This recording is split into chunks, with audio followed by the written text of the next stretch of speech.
In November 2009, a bullet was fired in Helmand Province, Afghanistan. It traveled for just over 5 seconds before it hit its target.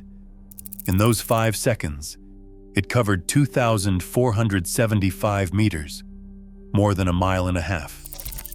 It dropped 120 meters on its arc through the air, and when it arrived, it killed a Taliban machine gunner who had been pinning down British and Afghan troops below. A second shot followed, a second gunner down. A third shot destroyed the PKM machine gun itself. 3 shots, 3 confirmed effects, at a distance most military rifles cannot reach, let alone kill at.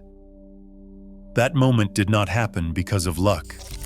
It happened because of a rifle built around a single obsessive principle: that a precision weapon must perform precisely every single time, no matter what. This is the story of Accuracy International and the rifle family that changed what long-range killing actually means. The problem nobody wanted to admit.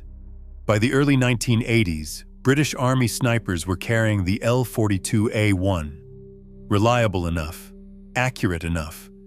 But strip it back to its origins and the picture becomes uncomfortable. The L-42A1 was a converted Lee Enfield, a bolt-action platform whose design lineage stretched back before the First World War. British soldiers in the Falklands conflict of 1982 went to war against a modern enemy equipped with that rifle. The gap between what was needed and what was issued had become impossible to ignore. The Ministry of Defense launched a competitive tender. 17 companies entered: Remington, Winchester, Heckler and Koch, Sig Sauer, Parker Hale, every established name in precision firearms manufacturing. The company that won had never held a military contract in its life. 3 men and a different kind of thinking. Accuracy International was founded in 1978.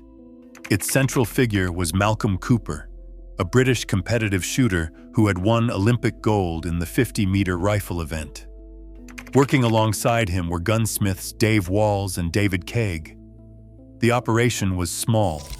The workshop was a converted outbuilding. Experience in military procurement was essentially zero. When the tender opened, AI entered not expecting to win, but to receive technical feedback on their design. What made their entry different was where the thinking came from. Every competing rifle had been developed along the same path. A military action adapted and bedded into a stock, calibrated by a skilled gunsmith. The process worked, but carried inherent limitations. Stocks could shift over time. Temperature and humidity affected the bedding. The same rifle could quietly lose its zero after hard use.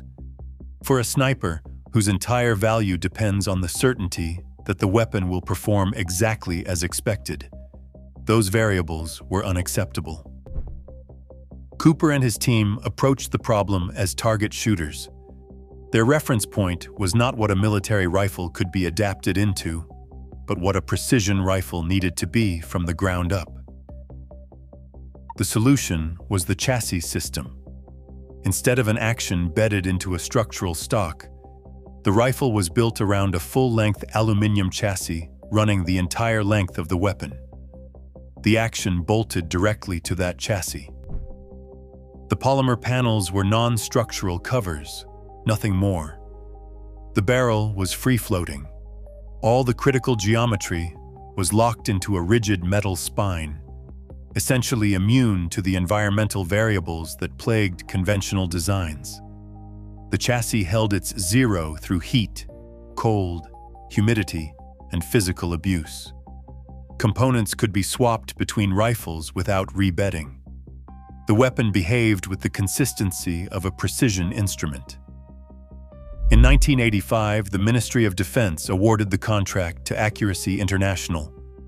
The L-96A1 entered British Army service. The crisis that nearly ended it. Winning the contract created an immediate problem. Accuracy International had the design, but they did not have the manufacturing capacity to produce 1,200 rifles at the required rate. Production was subcontracted. The subcontractor did not follow the material specifications for the firing pin. When a pin made from inferior material failed, it did not simply stop functioning. The geometry of the failure left the broken pin protruding forward into the primer position. When a soldier attempted to chamber the next round, the result was a detonation before the bolt was locked, an out-of-battery discharge. One Royal Marine was seriously injured. The British Army considered withdrawing the L96A1 entirely and returning the L42A1 to service. The fix required a redesigned firing pin with a geometry that made failures visible before chambering, combined with upgraded bolt locking rings. The program survived. But the episode established a truth that applies beyond this weapon. A design can be exceptional in every respect and still be compromised entirely by a single component built to the wrong specification. The Arctic Warfare. In the mid-1980s, Sweden issued a requirement for a precision rifle rated to -40 degrees Celsius. At that temperature, lubricants fail, polymers become brittle, and mechanisms that work reliably in temperate conditions seize or break. Accuracy International re-engineered the L96 for that environment. Polymers were replaced with cold-rated formulations. The bolt was redesigned to resist ice contamination. The safety, trigger guard, stock hole, and magazine release were all enlarged for operation with Arctic mittens. The aluminium chassis required no modification. It had already been built to a standard that extreme cold could not degrade. Sweden adopted the rifle as the PSG-90. Britain followed with the L118A1 for special forces. Then Australia, Germany, the Netherlands, Norway, New Zealand, and others. The United States ran variants under the Mark 13 designation. The Arctic Warfare had become a benchmark. The family continued to grow. The AWP offered a shorter barrel for law enforcement roles. Suppressed variants, the AWS and AWC, were developed for operations requiring acoustic discretion. The AW50 scaled the platform to 50 caliber BMG for anti-material work. And then there was the AWM.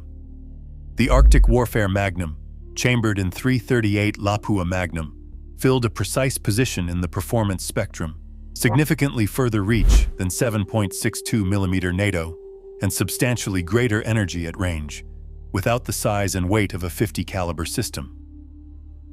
Lethal and accurate past 1,500 meters, considerably past. British Special Forces received the AWM as L115A1, later refined into L115A3 through the Sniper System Improvement Program. The L115A3 carried a Schmidt and Bender 5-25 power scope, adjustable geometry, folding stock, and an enhanced suppressor, first deployed in Helmand Province in 2008. Helmand, 2009. Corporal of Horse Craig Harrison of the Household Cavalry was providing overwatch in Helmand Province in November 2009. Below his position, British and Afghan troops were taking fire from a Taliban PKM machine gun position. Harrison ranged the target. The figure returned was 2,475 meters. At that distance, the .338 Lapua round would be in flight for approximately 5 seconds, dropping over 120 meters on its ballistic arc. Harrison and his spotter worked through a bracketing process, firing ranging shots and adjusting on observed fall of shot. After approximately 9 rounds, they had the solution. The first round on target killed the first gunner. The second killed the second.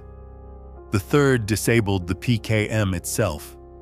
The previous record for the longest confirmed kill in combat had stood since 2002, set by Canadian sniper Rob Furlong at 2,430 meters. Harrison exceeded it by 45 meters.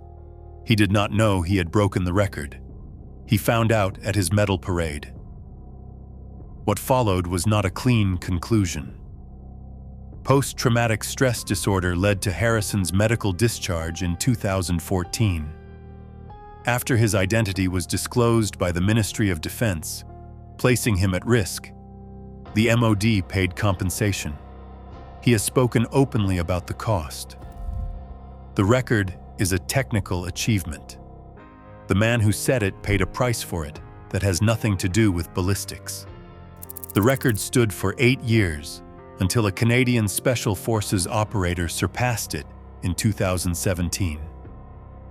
For those 8 years, the longest confirmed kill in the recorded history of armed conflict belonged to a rifle designed by 3 men in a converted shed. What remains?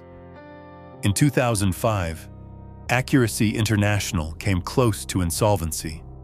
The company was saved by a British consortium that included the original designers. It continues to operate today, producing platforms that carry the same chassis principle forward that Cooper, Walls, and Kaig established in the late 1970s. The Arctic Warfare family remains in active service. The design language of the original L-96 is present in every rifle Accuracy International builds. Precision weapons are often discussed in terms of specifications. Range, accuracy, caliber. Those numbers matter. But the reason this rifle family became what it became is not in any specification sheet. It is in a decision made early in the design process to build around the principle that the zero must hold, that performance on Tuesday must be identical to performance the previous Friday, regardless of what happened in between.